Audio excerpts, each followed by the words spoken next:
बिस्मिल्लाहिर्रहमानिर्रहीम। हमने फार्माकोलॉजी देखनी थी सीएनएस की। ठीक है। अच्छा, इसमें हमारे पास आ जाता है एपिलेप्सी थेरेपी। सबसे पहले एपिलेप्सी थेरेपी, और ये बहुत ज्यादा इंपॉर्टेंट है ये टेबल ना। ये इसी तरह से अक्सर एमसीक्यूज में पूछा जाता है। अब ना यहाँ पे उन्होंने एपिलेप्सी की टाइप्स बता दी हैं। Partial, tonic clonic. पार्शियल जिसमें हमारे पास फोकल एपिलेप्सी होती है, और टॉनिक क्लॉनिक ये मैंने आपको टाइप्स पढ़ाई भी हुई है पीछे ना। एब्सेंस एपिलेप्सी में क्या होता है, एब्सेंस सीजर, स्टेटस एपिलेप्टिकस। ठीक है।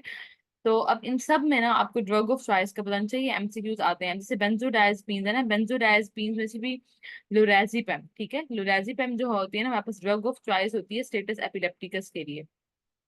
तो हमने क्या देना है, लोराजिपम दे रहे होते हैं। ठीक है, आईवी।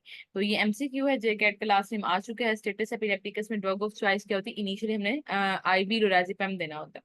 अब बेंजोडायजेपिन का मैकेनिज्म ऑफ एक्शन बहुत ज्यादा पूछा जाता है। क्या करते हैं कि गाबा के एक्शन को बढ़ाते हैं, ये एमसीक्यू है। ये क्या करेंगे कि गाबा रिसेप्टर्स को जाके ओपन करेंगे, जिसकी वजह से ना क्या होगा, गाबा के लेवल पे ना क्लोराइड चैनल्स को ओपन करते हैं। ठीक है, जिसकी वजह से वहां पे ना गाबा का एक्शन जो है वो इंक्रीज होता है। ठीक है, सिडेशन, टॉलरेंस वगैरह इनके साइड इफेक्ट्स हैं। और आल्सो जो है ना, मतलब ये हमारे पास वो कह रहे हैं कि बेंजोडाइजेपिन्स को ना क्लेम्सिया के सीजर्स में भी दे रहे होते हैं एमसी। वैसे तो ये आप इस पे ना दें notes. MGS four treatment of choice होती है, क्लेम्सिया में ये नहीं होती। बेंजोडाइजेपिन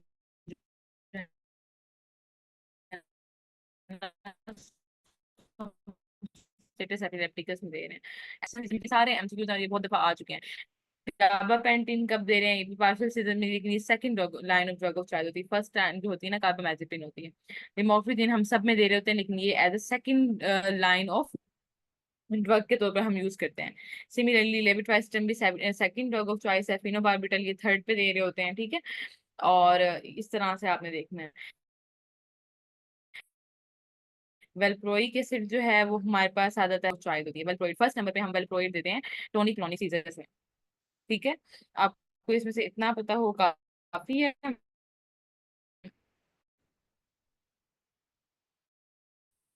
बाकी इतने साइड इफेक्ट्स याद नहीं रहते, लेकिन फेनिट हमारे पास ना स्टीवन जॉनसन सिंड्रोम है। ठीक है, नेस्टिगमस आ जाता है, और उसके अलावा ये जो है इनलार्ज गम्स, ये एक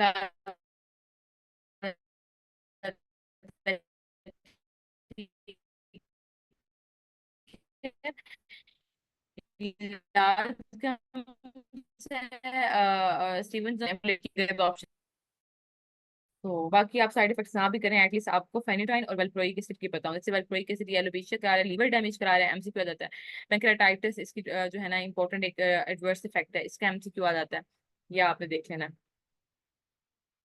फिर है एपिलेप्सी की, इनका मैकेनिज्म ऑफ एक्शन ये इन्होंने एक टेबल में करके ना बड़ा अच्छा सा बताया हुआ है। ठीक है, कौन कौन सी ड्रग्स हैं जो सोडियम चैनल्स को ब्लॉक करती हैं, आपको थोड़ा एटलीस्ट आपको सबका ना पता हो। वेलप्रोएट, कार्बामेजिपिन, ठीक है, ये कॉमन ड्रग्स हैं। इन दो को तो पता होना, इन्होंने सोडियम चैनल्स को ब्लॉक करना है। ठीक है, जब voltage gated sodium sodium channels open ही नहीं होंगे, तो जो है ना नर्व स्टिमुलस है वो नहीं होगा, एक्साइटेशन नहीं होगी नर्व्स की। ठीक है, तो उसकी वजह से ये क्या होगा कि हम इसको एपिलेप्सी की ट्रीटमेंट में यूज कर रहे होंगे। इसी तरह से ना voltage gated calcium channel blockers कौन से हैं, इथोसेक्सिमाइड, ये एमसीक्यू आ सकता है, इंपॉर्टेंट है। इथोसेक्सिमाइड, गाबापेंटिन, ये दो हैं जो कैल्शियम को ब्लॉक कर रहे हैं, वरना मैक्सिमम ड्रग्स सोडियम को ब्लॉक कर रही हैं। और लेविट्राइसिटम सबसे डिफरेंट है, ये इसका नेम भी थोड़ा सा यूनिक सा है, और इसका एक्शन भी क्या है कि ये SV2A रिसेप्टर्स जो हैं इनको ब्लॉक कर रही है। जब ये सारे ब्लॉक होंगे ना, तो मतलब एट द एंड क्या हो रहा है, एक्शन पोटेंशियल आ रहा था, डीपोलराइजेशन हो रही थी, ग्लूटामेट वेसिकल्स रिलीज हो रहे थे। तो ये सारे एट द एंड क्या करेंगे, यहाँ से इनको ब्लॉक कर रहे हैं, ग्लूटामेट वेसिकल्स को रिलीज नहीं होने दे रहे, नर्व स्टिमुलेशन को कम कर रहे हैं ब्रेन के अंदर। ठीक है, फिर गाबा एगोनिस्ट जो होते हैं, जो गाबा के एगोनिस्ट होंगे ना, उनमें बेंजोडायजेपिन्स है मेनली। ठीक है, टोपिरामेट और फिनोबार्बिटल भी हैं, लेकिन मेनली बेंजोडायजेपिन्स है। गाबा रिसेप्टर को जाके एज अ एगोनिस्ट काम करती हैं, और गाबा रिसेप्टर खुद क्या है, इनहिबिटरी रिसेप्टर है। ठीक है, तो ये क्या करेंगे, यहाँ से क्लोराइड चैनल्स को ओपन करेंगे, क्लोराइड जो है ना ज्यादा से ज्यादा अंदर जाएगा, और वो डीपोलराइजेशन को इनहिबिट करेगा। तो ये हमारे पास बेंजोडायजेपिन्स का मैकेनिज्म ऑफ एक्शन आ जाता है। तो ये आपने देख लेना है। अब यहाँ पे ये बारबिचुरेट्स कौन कौन से आ जाते हैं, बेंजोडाइजेपिन, बारबिचुरेट्स इनके नाम पता, बारबिचुरेट्स में फिनोबार्बिटल। ठीक है, फिनो ये सारे आ जाते हैं। और बारबिचुरेट्स और बेंजोडाइजेपिन दोनों का काम क्या है, गाबा के एक्शन को फैसिलिटेट करती हैं दोनों। ठीक है, क्लोराइड चैनल आयंस की ओपनिंग को बढ़ाते हैं। क्लोराइड आयन ज्यादा होंगे तो वो क्या करेंगे, डीपोलराइजेशन को इनहिबिट कर देंगे। ठीक है, अब इसमें से एमसीक्यू आ जाता है कि कौन सा बार्बिट्यूरेट है जो हम एनेस्थीसिया के इंडक्शन में देते हैं, तो वो है थायोपेंटल। ठीक है, थायोपेंटल जो है हम क्या करें, एनेस्थीसिया के इंडक्शन के लिए हम थायोपेंटल जो है वो बार्बिट्यूरेट दे रहे होते हैं।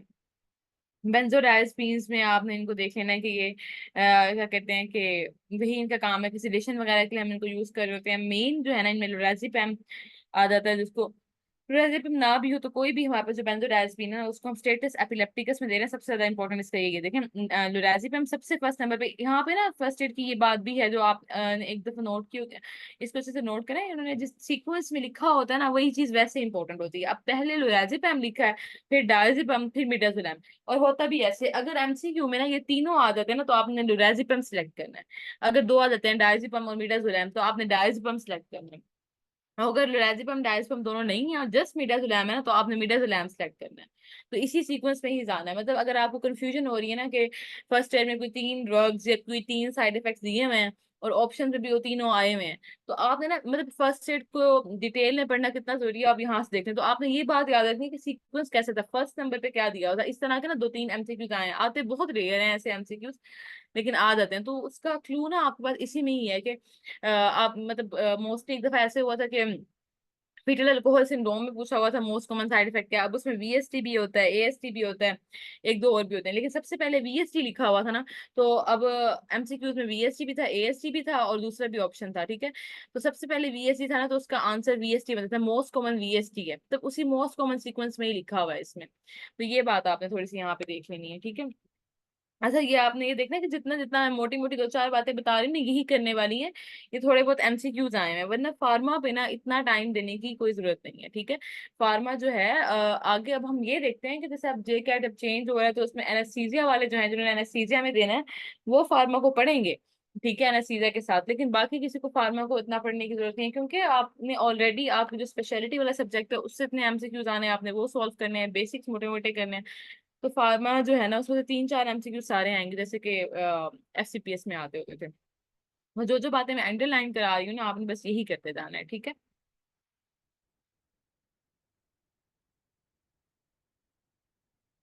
अच्छा हाँ इसकी बात ये इंपॉर्टेंट है, ये एमसीक्यू आ सकता है। एडवर्स इफेक्ट को हम ट्रीट कैसे करते हैं बेंजोडाइazepines के, तो वो होता है फ्लूमेज़ानिल। फ्लूमेज़ानिल क्या होता है कि हमारे पास ना गाबा जो रिसेप्टर होता है ना वहाँ पे एज ए कॉम्पिटिटिव एंटेगोनिस्ट के तौर पे काम करता है। ठीक है, गाबा को वहां से हटा के खुद वहां पे जाके लगेगा और एज एंटेगोनिस्ट काम करेगा।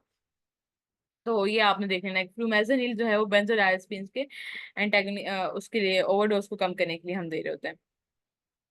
इंसोम्निया थेरेपी में नॉन बेंजोडाइazepine हिप्नोटिक्स जोल्पिडेम ये आ जाती हैं। ठीक है, जेलिप्लोन एस जोप्रिक्लोन। ठीक है, ऐसे इनमें से ना कोई एमसीक्यूज कभी नहीं आए। ठीक है, आप इनको बेशक स्किप भी कर सकते हैं। एक दफा इनके जैसे ओरेक्सिन जो है वो ओरेक्सिन रिसेप्टर एंटागनिस्ट होता है सुवोरेक्सिन। ठीक है, सीएनएस की डिप्रेशन वगैरह कराता है। तो आप इसको बेशक छोड़ दें। ठीक है, इसमें से कोई एमसीक्यूज कभी आए नहीं है। इतना पता हो कि जो सुवरेक्सेंट है वो रेक्सिन रिसेप्टर एंटागोनिस्ट है। ठीक है, और रेमेल्टिन क्या है, मेलेटोनिन रिसेप्टर एगोनिस्ट है। ठीक है, MT1 MT2 पे बाइंड करता है। ये थोड़ा सा आइडिया और बस काफी है। ट्रिप्टेंस में सोमा ट्रिप्टेंस आ जाते हैं जो कि सेरोटोनिन एगोनिस्ट होते हैं। ठीक है, इनकी बात इंपॉर्टेंट है, ये क्या कहते हैं कि ट्राइजेमिनल नर्व की एक्टिवेशन को इनहिबिट करेंगे। ठीक है, वेजो एक्टिव इंटेस्टाइनल पेप्टाइड की रिलीज को भी इनहिबिट कर रहे हैं, वेजो कंस्ट्रक्शन इंड्यूस करा रहे हैं। मतलब ट्रिप्टेंस जो है ना बेसिकली ये सेरोटोनिन एगोनिस्ट होते हैं ज्यादातर। ठीक है, इनको हमने क्या करना है कि जो है माइग्रेन की ट्रीटमेंट में देते हैं, क्लस्टर हेडेक्स की ट्रीटमेंट में देते हैं। ये इंपॉर्टेंट है इनकी बात। ठीक है, जो सोमा ट्रिप्टन होता है ना उसका माइग्रेन या क्लस्टर हेडेक्स की ट्रीटमेंट में दे रहे होते हैं। ये 5-HT1B से या 1D जो रिसेप्टर एगोनिस्ट होंगे, सेरोटोनिन रिसेप्टर एगोनिस्ट होते हैं। ठीक है, अब इनके जो है ना ये क्योंकि वेजो कंस्ट्रक्शन करा रहे होते हैं तो इनको ना कोरोनरी वेजोस्पैज्म वगैरह में हम नहीं देंगे। ठीक है, सेरोटोनिन सिंड्रोम अगर होगा जो उनमें भी नहीं देंगे। ठीक है, तो ये आपने देख लेना है। फिर पार्किंसन डिजीज ये बहुत ज्यादा इंपॉर्टेंट है। इसमें आपने देखना है हमारे पास कैसे कैसे ड्रग्स हैं। अब ना इसमें क्या है, डोपामिन के एगोनिस्ट होते हैं, कुछ ड्रग्स होती हैं जो कि डोपामिन के रिसेप्टर पे जाके एक्ट करेंगी और डोपामिन जैसे एक्ट करेंगे। जैसे ये इंपॉर्टेंट इसलिए एक पेपर था जे कैट का, उसमें मैक्सिमम एमसीक्यूज ना पार्किंसन डिजीज में से आए हुए थे, उनकी फार्माकोलॉजी ही पूछी हुई थी। तो ये देख लेना है, जैसे कि डोपामिन एगोनिस्ट है। ठीक है, अब तो खैर थोड़ा सा पैटर्न भी चेंज होगा, वो चीज नहीं है, लेकिन आपको फिर भी आइडिया हो। अब कुछ ड्रग्स हैं जो कि क्या करेंगी, डी रिसेप्टर के ऊपर जाके लगेंगी और एक्ट करेंगी, ठीक है, एज अ डोपामिन। कुछ क्या करेंगे कि पीछे से डोपामिन की अवेलेबिलिटी को बढ़ा देंगे कि वो अपने रिसेप्टर पे जाके एक्ट करे, ठीक है।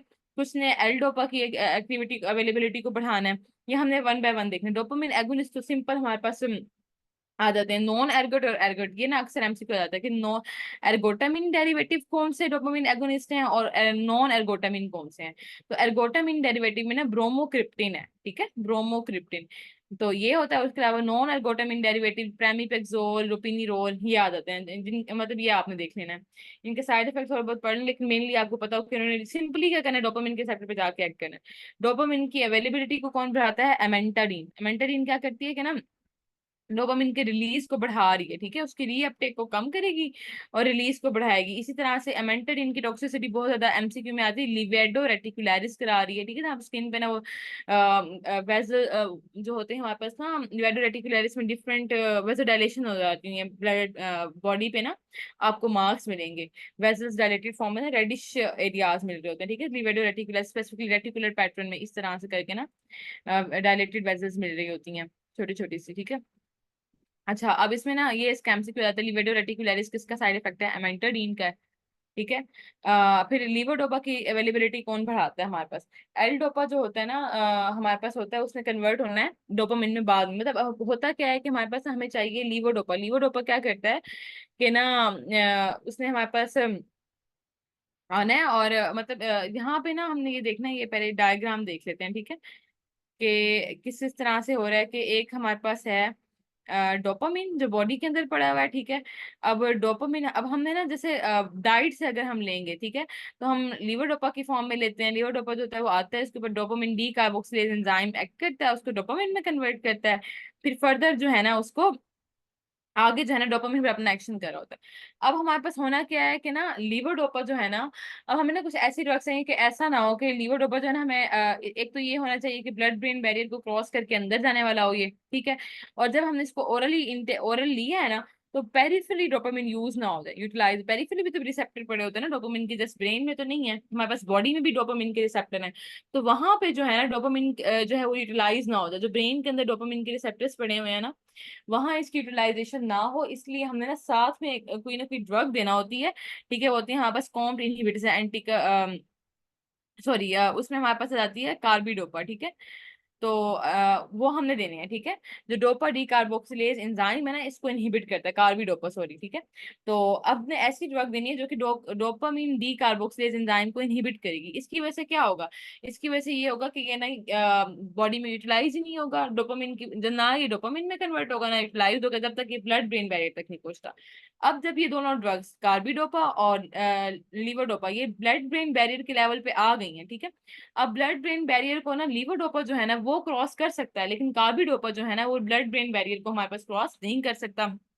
इससे क्या होगा कि लीवर डोपा आ जाएगा ब्रेन के सेल्स के अंदर, वहां पे लीवर डोपा के ऊपर dopamine D carboxylase enzyme act करेगा, डोपामिन में कन्वर्ट करेगा, वो सारा उसका यूटिलाइजेशन हो जाएगी। यहाँ पे कार्बिडोपा भी नहीं आएगा, कार्बिडोपा नहीं आएगा तो वो इस एंजाइम को भी इनहिबिट नहीं करेगा, तो इजीली लीवर डोपा डोपामिन में कन्वर्ट होगा। और जो हमें उसका मैकेनिज्म ऑफ एक्शन चाहिए पार्किंसन डिजीज के लिए, क्योंकि हमें ब्रेन में जो है ना डोपामिन जो है डोपामिनर्जिक पाथवेज जो है ना, बेसिकली ये होता है ना उनकी डीजनरेशन हुई होती है, डोपामिन नहीं बन रहा होता, ब्रेन में डोपामिन नहीं है सब्सटेंशियल नाइग्रा के लेवल पे, तो वहां पे उसकी यूटिलाइजेशन हमारे पास हो रही है, ठीक है। ये अदर ड्रग होती हैं जो कि कॉम्ट इनहिबिटर्स होते हैं, ठीक है। कॉम्ट जो है ना वो भी यही करते हैं कि लीवर डोपा को ना दोबारा से इसको ना वो कर रहे हैं, डीमेटाबोलाइज कर रहे हैं, ठीक है।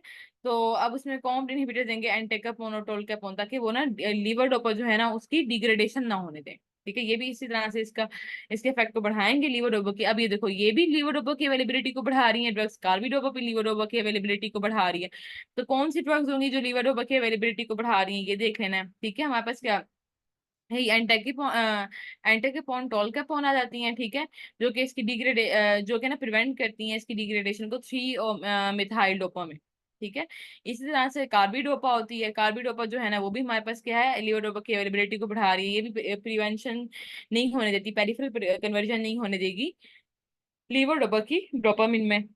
फिर डोपामिन की ब्रेकडाउन को, और कुछ हमारे पास ड्रग्स होती हैं, सिलेजिलिन, लिजाजिलिन, ये डोपामिन की ब्रेकडाउन नहीं होने देती, ठीक है। ये डोपामिन को ना, कन्वर्जन ऑफ द डोपामिन को ना कन्वर्ट होने से बचाती हैं, अदर मोनोमाइन ऑक्सीडेज इनहिबिटर्स जो है ना उनको इनहिबिट करके फर्दर उसकी ब्रेकडाउन नहीं होने देती, सिलेजिलिन और इजाजिलिन वगैरह, ठीक है। फर्दर ब्रेन के अंदर हमारे पास मोनोमाइन ऑक्सीडेज इनहिबिटर्स पड़े होते हैं, वो भी अब इसकी डिग्रेडेशन कर रहे होते हैं। तो ये जो है ना सिलेजिलिन और इजाजिलिन, ये इनको इनहिबिट करती हैं। तो ये आपने देख लेना कि मतलब डोपामिन की अवेलेबिलिटी भी हो, ऐसा नहीं है कि हमने जस्ट लीवोडोपा दे दी है और उसके बाद क्या हुआ है कि ना डोपामिन की जो लेकिन डोपामिन की अवेलेबिलिटी नहीं हो रही, वो बार बार जो है ना उसकी मेटाबोलाइजेशन हो रही है, डिग्रेडेशन हो रही है, और प्रॉपर जो है वो यूटिलाइज नहीं हो रहा। तो ये हमने देख लेना है इसमें, ठीक है। और इसमें एक मिनट, ठीक है।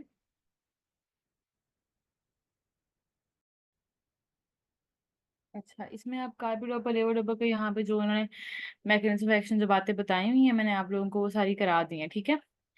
अच्छा, इसमें ना ये थोड़ा सा साइड इफेक्ट है लीवर एल डोपा का, याद रखते हैं, जो कि ना ये ऑन एंड ऑफ फिनोमिना कराती है, ठीक है। ऑन एंड ऑफ पीरियड्स होंगे, जैसे ऑन पीरियड्स में ना क्या होगा कि ना मोटर फंक्शन इम्पेयर्ड सा आ रहा होगा, और ऑफ पीरियड्स में ना पेशेंट जो है ना वो पोअरली रिस्पॉन्ड कर रहा होगा मेडिकेशंस को, ठीक है। तो ये आपने थोड़ा सा देख लेना है। सॉरी, ऑन पीरियड में मोबिलिटी जो होगी इंप्रूव हो रही होगी, और ऑफ पीरियड में इम्पेयर्ड हो रही होगी, ये दो बातें आपने देखनी है, ऑन एंड ऑफ, ठीक है। इसका मतलब ये है कि ऑफ में क्या हो रहा है कि उसकी थोड़ी सी मेडिकेशन जो है वो थोड़ा सा प्रॉपर इफेक्ट नहीं दे रही ऑफ पीरियड में, और ऑन पीरियड में वो मोबिलिटी को इम्प्रूव करा रही है। इसमें यही होता है ना, ब्रेडिकाइनेज या मूवमेंट जो है वो इफेक्ट हुई होती है, स्लो हुई होती है। फिर अल्जाइमर डिजीज का इसमें ना सिंपल सिंपल दो दफा आया हुआ है एमसीक्यू के, इसकी ड्रग ऑफ चॉइस क्या है, राइवोस्टिगमिन, डनपजिल, ठीक है, ग्लेंटामाइन। तो राइवोस्टिगमिन ऑप्शन में था, वो आया हुआ था। तो ये आपने देख लेना, ये तीन होती है, डनपजिल, डनपजिल है, राइवोस्टिगमिन है, और ग्लेंटामाइन है। ये एमसीक्यू है इसका पास, ठीक है, ये आपको पता हो। तो ये मोटी मोटी चीजें करनी है, बेसिकली आपने थोड़ा सा शॉर्ट स्टडी करनी है जो है ना शॉर्ट टॉपिक्स हैं, जिनमें से कम चीजें आनी है उनके मामले में, ठीक है। एक एक वर्ड को डिटेल में नहीं करने की जरूरत नहीं है। मोमेंटम का अक्सर पूछ लेते हैं कि किसका मैकेनिज्म ऑफ एक्शन क्या होता है, एनएमडी रिसेप्टर की एंटागोनिस्ट है, ठीक है। एक्साइटोटॉक्सिसिटी से इसको प्रिवेंट करने के लिए हम इसको दे रहे होते हैं, ठीक है। ज्यादा इसमें क्या होता है कि हमारे पास ना डिमेंशिया की ट्रीटमेंट के लिए भी हम मेंटामिन को देते हैं, ये भी एक बार एमसीक्यू आ चुका है, ये देख लेना है, ठीक है। अमायोट्रोफिक लेप्टोस्क्लेरोसिस और हंटिंगटन डिजीज, हमारा ये भी एमसीक्यू आ चुका है, एएलएस में, मतलब ये पूरा टेबल इतना ज्यादा इंपॉर्टेंट है ना। अब बेसिकली जब मैंने एग्जाम दिया था, जब मैं एमसीक्यू सॉल्व करी थी ना, तो मुझे ये था कि अच्छा फार्मा को कहाँ से बंदा उठा के पढ़े, कि अच्छा जी उन्होंने एएलएस की भी ट्रीटमेंट ड्रग ऑफ चॉइस पूछी हुई है, हंटिंगटन डिजीज की भी पूछी हुई है, तो अब तो इन डिजीजेस को पढ़ना पड़ेगा, इनकी ड्रग ऑफ चॉइस देखना पड़ेगी। तो बेसिकली वो ये टेबल था जिसमें से आई हुई थी। अब एएलएस जो है उसकी ड्रग ऑफ चॉइस डाइलोजोल है, ठीक है। अब ना हाँ, जो है इसमें सिंपल आप ये टेबल कर लो, तो आपको काफी हद तक फार्मा की जो चीजें हैं ना वो कवर हो रही हैं, ठीक है। सीएनएस की फार्मा की हंटिंगटन डिजीज में बेनाजीन देते हैं। तो ये तीन डिजीजेस की ड्रग ऑफ चॉइस तीन दफा एमसीक्यूज में आ चुकी है, एक एक दफा, ठीक है। तीन एमसीक्यू इसके पास पेपर्स में आ चुके हैं। तो इसमें कोई रॉकेट साइंस नहीं है, सिंपल यहाँ का एक टेबल उठा के दिया हुआ था, ठीक है। हर दफा मतलब अलग अलग पेपर्स में था, एक दफा अल्जाइमर पूछी थी, एक दफा एएलएस, और एक दफा हंटिंगटन डिजीज, ठीक है। तो कुछ लोगों की ये कंप्लेन भी थी कि आप बुक रीडिंग करा रही हो, तो बेसिकली बुक रीडिंग तो मैं नहीं करा रही। जो है हम लोगों ने जिन्होंने पढ़ा है उनको पता है कि हमने सारे टॉपिक्स डिटेल में अच्छे से कॉन्सेप्ट वाइज पढ़े थे, लेकिन फर्स्ट एड की ही स्लाइड शो करके मेन इसको फोकस में रखने का सिर्फ मकसद ही यही है कि यहाँ से बहुत ज्यादा एमसीक्यूज आते हैं, और मैं आपको साथ साथ वो चीजें मार्क करा रही होती हूँ कि मतलब ये चीजें अब ये देखो, अब आप लोगों मतलब मेरा जो पैटर्न था, मैंने उसमें पहले एमसीक्यूज देखे थे, उससे आइडियल ये था जैसे किन किन टॉपिक्स को कवर किया हुआ है।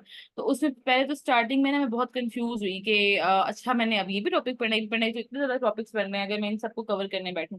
लेकिन जब मैंने फर्स्ट एड देखी तो मुझे अंदाजा हुआ कि मोस्टली चीजें इसी में से ही दी हुई हैं, ठीक है। तो इसलिए परेशान होने की जरूरत नहीं है। अब ये आपको थोड़ा सा इस टेबल से अंदाजा हो जाएगा इसका ना। अच्छा, एनेस्थेटिक्स, अब एनेस्थेटिक्स में से भी इतने एमसीक्यूज आए हुए थे, तो इसके लिए जो है ना इसमें से भी आ जाते हैं ना पास एमसीक्यूज जो है, एनेस्थेटिक्स जो है उनमें से काफी ज्यादा आए हुए थे, तो वो भी ना सारे के सारे एमसीक्यूज इस एक पेज से कवर हो रहे थे, ठीक है। अब इसमें बेसिकली उन्हें ये बता रहे हैं कि ना मिनिमम एल्वुलर कंसंट्रेशन, ठीक है, क्या होती है।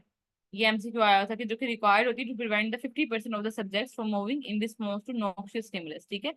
तो मतलब आपने पोटेंसी क्या होती है, 1/MAC की इक्वल होती है, ये एमसीक्यू है, ये एफसीपीएस का एमसीक्यू है, potency is equal to 1/AMC, ठीक है। और मीन एल्वुलर जो है ना कंसंट्रेशन क्या होती है, ठीक है, ये भी एफसीपीएस का एमसीक्यू है, ठीक है।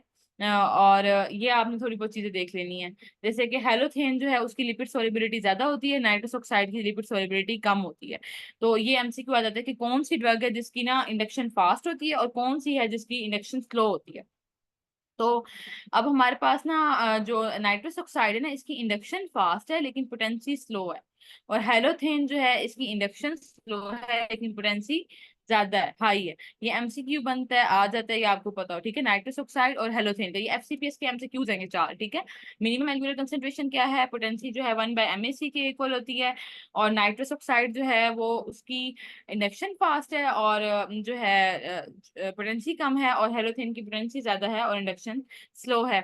अब इनहेल्ड हमारे पास एनेस्थेटिक्स आ जाते हैं, इनको आपको पता हो, इनमें क्या होता है कि हेलोथेन, ठीक है, डिस्फ्लोरेन, आइसोफ्लोरेन वगैरह आ जाता है, N2O, ये सारे इसमें हैं। अब इनके इफेक्ट्स में ना ज्यादा मोस्ट कॉमनली इफेक्ट इनका यही आ रहा होता है कि ये मायोकार्डियल डिप्रेशन करा रहे होते हैं, ठीक है, मायोकार्डियल डिप्रेशन कराएंगे या फिर आईसीपी को इंक्रीज करा रहे होते हैं।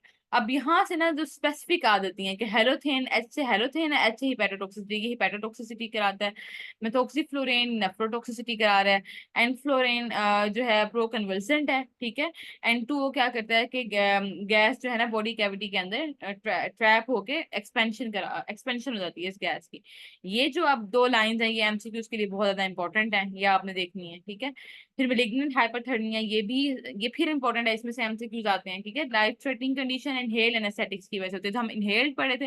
इन्हीं की एक जो कंसेंट जो एक ना मतलब रेयर लेकिन मतलब डेंजरस जो साइड इफेक्ट है वो क्या, मेलिग्नेंट हाइपोथर्मिया है, जिसमें क्या होता है कि हमारे पास ना इनहेल एनेस्थेटिक या सक्सिनाइल कोलिन, सक्सिनाइल कोलिन क्या है, डीपोलराइजिंग जो है ना मसल रिलैक्सेंट है, ठीक है। डीपोलराइजिंग और नॉन डीपोलराइजिंग दो तरह के मसल मसल रिलैक्सेंट होते हैं, ये आगे हम देखेंगे।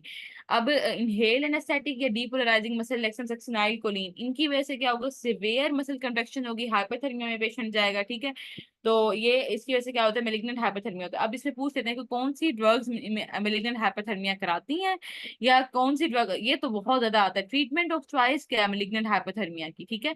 तो क्या होती है, डेंट्रोलिन। डेंट्रोलिन का मैकेनिज्म ऑफ एक्शन भी पूछ लेते हैं कि क्या करती है, रायनोडिन रिसेप्टर पे एंटागोनिस्ट है।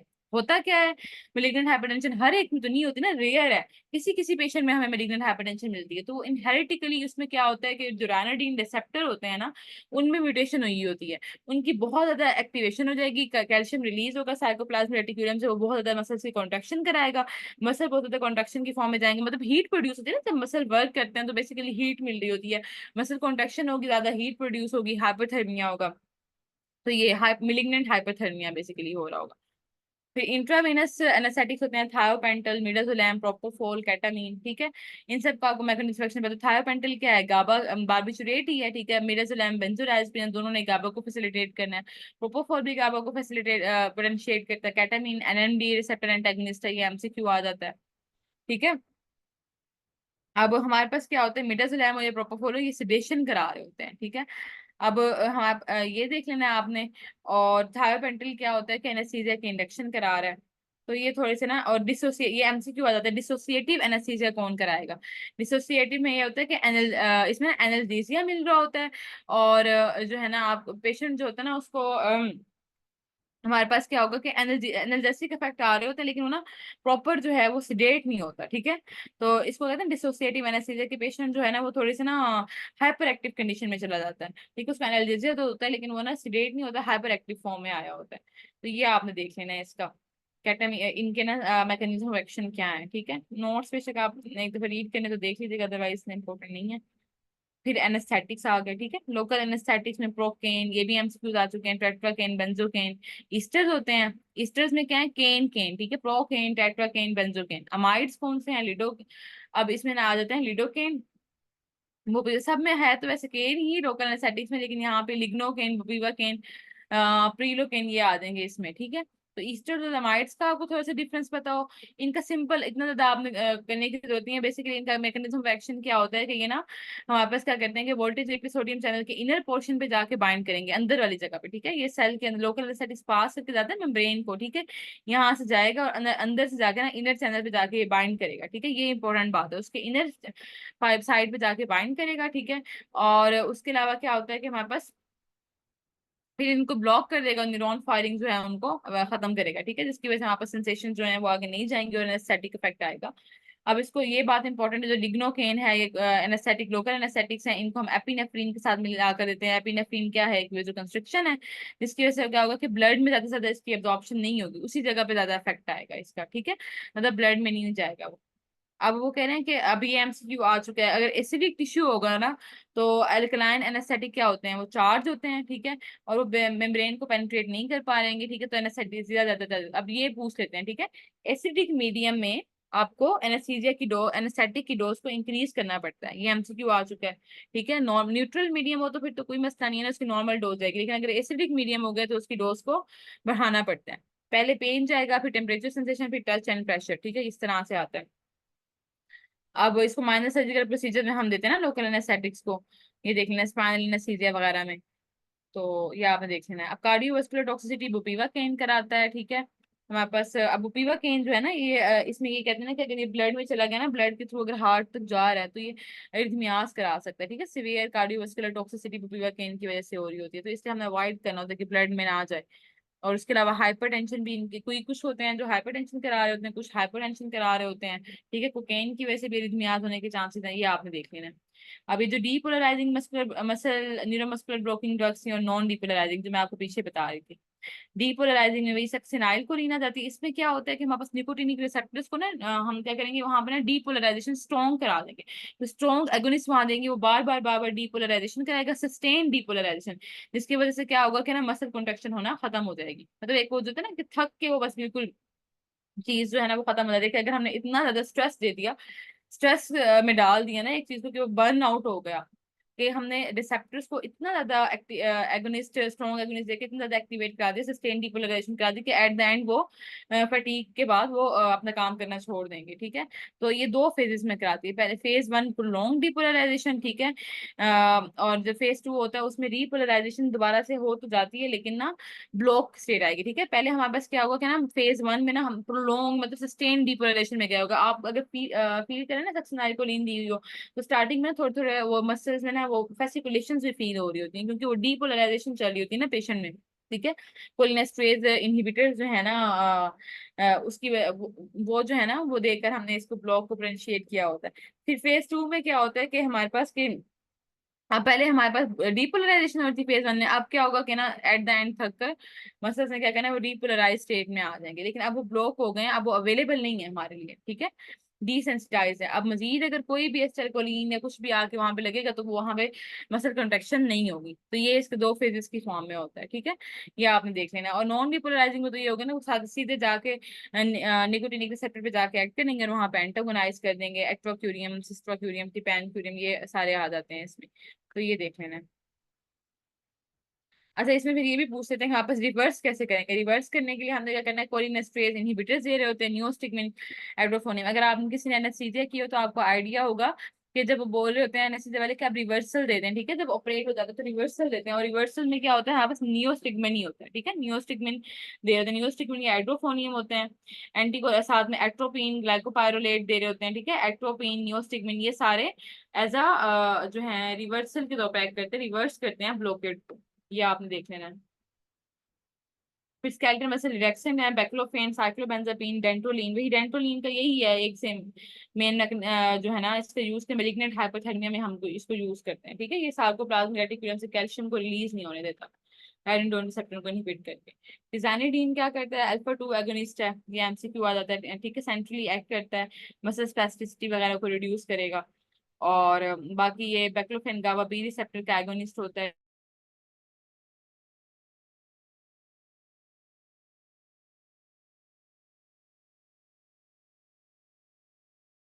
बीटा हाइड्रोफिन पे ये म्यू जाएगा, ठीक है। इनके डेल्टा है, कापा, म्यू है, ठीक है। ये डिफरेंट होते हैं इनके। ये आपने देख लेना कौन कौन से जो है ना वो किस किस कौन कौन से रिसेप्टर पे कौन कौन एक्ट करे, ठीक है। म्यू रिसेप्टर पे बीटा एंडोर्फिन एक्ट कर रहे होते हैं, डेल्टा पे इनके फैलिन्स और कापा पे डायनोर्फिन, ठीक है। ये इसको देख लेना। यहाँ पे इन्होंने क्या करना है कि ये बेसिकली नोरेपिनेफ्रिन, एसिटाइलकोलिन, इन सब की ना इन रिलीज को इनहिबिट करे होते हैं ना, एनाल्जेसिया दे रहे होते हैं, तो सारी यहाँ पे कोई भी इफेक्ट नहीं आने देते, एनाल्जेसिक इफेक्ट देंगे। और इन सब की एसिटाइलकोलिन और एपिनेफ्रिन वगैरह इन सब के रिलीज को भी इनहिबिट करा रहे होते हैं, साइनेप्टिक ट्रांसमिशन को रिड्यूस करा रहे होते हैं अपने रिसेप्टर्स पे। अभी एमसीक्यू जाते हैं कि पार्शियल एगोनिस्ट कौन सा है, मिक्स्ड एगोनिस्ट कौन सा है, और एंटागोनिस्ट कौन सा है। ये एमसीक्यू आ चुका है जे कैट का। ब्यूप्रोनॉर्फिन क्या होता है, पार्शियल एगोनिस्ट है, ठीक है। मिक्स में नेलब्यूफिन और पेंटोजोकेन आ जाता है, ठीक है। और एंटागोनिस्ट में नेलोक्सोन, नेल्टोरिन। ये पूछ लेते हैं कि अगर हमने इनको रिवर्स करना है, ऑपियोइड की टॉक्सिसिटी होगी, तो उसमें नेलोक्सोन ही दे देते हैं, ठीक है। नेलब्यूफिन मिक्स्ड है, एगोनिस्ट भी है एंटागोनिस्ट भी है, लेकिन नेलोक्सोन जो है ना वो प्रॉपर एंटागोनिस्ट है। क्लिनिकल यूज भी यही है, इनको हम डायरिया वगैरह में भी दे रहे होते हैं, ठीक है। पल्मोनरी एडिमा वगैरह में दे रहे होंगे, या आपने देख लेना है निकोटीन सब्सटेंस अब्यूज वगैरह में। एडवर्स इफेक्ट्स में एक तो इनका क्या है हमारे पास, ये मियोसिस कराते हैं, ठीक है। स्फिंक्टर ऑफ रोडाइक स्पैज्म, डिफरेंट स्फिंक्टर्स का स्पैज्म करा रहे होते हैं, कॉन्स्टिपेशन करा रहे होते हैं, ये चीजें देख लेनी है। ट्रामाडोल भी ओपियोइड एगोनिस्ट है, ठीक है। नोरेपिनेफ्रिन सेरोटोनिन के रीअपटेक को इनहिबिट करती है। क्रॉनिक पेन में हम ट्रामाडोल को यूज करते हैं, तो इतनी ज्यादा यूज हो रही होती है ना ट्रामाडोल जो है, प्रमाल मेटाकोलोन दे रहे हैं ड्रग्स में, या फिर जो इतना एक कॉमन फार्मूला हम यूज करें टोनोफ्लेक्स पी, इसमें ट्रामाडोल और यही होता है हमारे पास पैनाडोल के साथ हम दे रहे होते हैं, ठीक है। तो ये आपने देख लेना है। बाकी इन्होंने दवाई बताई, पेंटाजोकेन क्या है, ब्यूटोरफेनॉल, ठीक है। ये कापा रिसेप्टर है, कहाँ पे जो है ना हमारे पास पेंटाजोकेन को कह रहे हैं कि कापा पे जो यहाँ पे रिसेप्टर, ठीक है, रिसेप्टर एगोनिस्ट है। और वीक जो है ना, वीक रिसेप्टर एंटागोनिस्ट और पार्शियल एगोनिस्ट न्यू पे भी है। थोड़ा बहुत इसको एक दफा पढ़ लेना है, ऐसा ये इतनी ज्यादा डिटेल में नहीं आता कि पार्शियल किस पे एगोनिस्ट है, किस पे वीक है, किस पे स्ट्रॉन्ग है। बस बेसिकली आपको थोड़ा बहुत आइडिया हो कि इनके ये वाले जो है ना हमारे पास ये जो मैंने बताया पार्शियल एगोनिस्ट कौन से होते हैं, ब्यूप्रोनॉर्फिन, मिक्स्ड कौन से हैं, ये आपको इन इन तीन का पता हो बस, ये काफी है, ठीक है। और इनके थोड़े से यूजेस बताओ, किस किस डिजीज में हम दे कब कब दे रहे होते हैं इनको, ठीक है। ये देख लेना। कैप्सिसिन क्या होती हैं कि हॉट पेपर्स में हमें नेचुरली वैसे ये मिलती हैं, सब्सटेंस पी को इनहिबिट करती हैं, कैटलीज को, ये एमसीक्यू आ जाता है। न्यूरोपैथिक पेन वगैरह में देते हैं। फिर ग्लूकोमा थेरेपी, ये इंपॉर्टेंट है, इसमें से एमसीक्यू आते हैं। इसमें हमारे पास beta blockers, alpha agonist, diuretics, prostaglandin. Basically आपको इन सबका मैकेनिज्म ऑफ एक्शन पता हो। अब बीटा ब्लॉकर्स ने क्या करना होता है, बीटा ब्लॉकर ना जहाँ पे बेसिकली आईओपी को कम करना है ना, इंट्राऑक्यूलर प्रेशर को कम करना है, या तो हम एक्वस ह्यूमर की अमाउंट को कम करेंगे या उसके ड्रेनेज को बढ़ाएंगे। अब ये सारी ड्रग्स ऐसे ही हैं, कुछ जो है जो एक्वस ह्यूमर की अमाउंट को कम कर रही हैं, कुछ ऐसी हैं जो उसके ड्रेनेज को बढ़ा रही हैं। अब बीटा ब्लॉकर सिंपली क्या करती हैं, एक्वस ह्यूमर की प्रोडक्शन नहीं होने देती, ठीक है। एक्वस ह्यूमर को मतलब रिलीज नहीं होने दे रही, उसकी सिंथेसिस जो है ना उसको कम कर रही है, टीमोलोल बिटेक्सोलोल ना। आई के रिसेप्टर पे जहाँ पे वहां पर ना वो रिलीज हो रहा है ना जहाँ से एक्वस ह्यूमर, वहां पे उसकी ना प्रोडक्शन को कम करनी है। और अल्फा एगोनिस्ट हमारे पास आ जाते हैं एपिनेफ्रीन और जो ब्रिमोनिडीन है। इन सब ने क्या करना है, एक्वस ह्यूमर की सिंथेसिस को तो कम करना ही करना है, लेकिन साथ में ना ये आउटफ्लो की भी बढ़ाती है, यूवियो स्क्लेरल पाथवे से, ठीक है। यूवियो स्क्लेरल पाथवे से ना ये हमारे पास आउटफ्लो को बढ़ाएंगे, आपको इसका इतना सा आइडिया हो, ठीक है। और डायरेटिक्स क्या करते हैं, ये भी एक्वस ह्यूमर की सिंथेसिस को कम करते हैं। हमने ये पढ़ा था ना कि डायरेटिक्स क्या कर रहे होते हैं, जैसे कार्बोनिक एनहाइड्रेज है, वो सोडियम की सिक्रीशन को इनहिबिट करता है इनटू द इंट्राओक्युलर फ्लूइड ना। तो ये आपने देख लेना, एक्वस ह्यूमर के अंदर सोडियम की सिक्रेशन को कम कर रहा होता है। प्रोस्टाग्लैंडिन्स ये क्या करेंगे, ये आउटफ्लो को बढ़ाते हैं यूएस क्लोरल पाथवे से, ठीक है। कोलिनोमाइमेटिक्स जो है ये भी आउटफ्लो को बढ़ाते हैं, लेकिन कैसे बढ़ाएंगे कि सीलरी मसल्स की कॉन्ट्रेक्शन करके ना ट्रेबिकुलर मैशवर्क से। तो आपको ये पता हो कि कौन सी ड्रग ट्रेबिकुलर मैशवर्क से आउटफ्लो को बढ़ा रही है, कौन सी ड्रग यूएस क्लोरल पाथवे से आउटफ्लो को बढ़ा रही है, कौन सी ड्रग एक्वस ह्यूमर की सिक्रीशन को कम कर रही है। तो ये आपको थोड़ा सा आइडिया हो, ठीक है। उनके नेम्स भी बताओ, ये एमसीक्यूज में आ जाता है। बस यही था ऑल अबाउट फार्मा। बाकी आपको ट्यूमर्स मैंने व्हाट्सएप वीडियो सेंड की थी, वहां से कराए हुए थे, वो आप देख लीजिएगा, मैंने दोबारा भी शेयर कर दी है। और मुझे जैसे ही टाइम फ्री मिलता है ना, तो मैं इसकी प्रॉपर मौका मिला तो इसकी ना प्रॉपर रिकॉर्डिंग भी सेंड कर दूंगी, क्यों थोड़े बहुत टॉपिक्स थे वो अनइम्पोर्टेंट से, ये तो ज्यादा इम्पोर्टेंट नहीं है, लेकिन फिर मैं उनकी जो है ना शेयर कर दूंगी। फिलहाल ये फार्मा के जो टॉपिक्स आप लोग कह रहे थे वो आपके कवर हो गए हैं, ठीक है। ओके, अल्लाह हाफिज।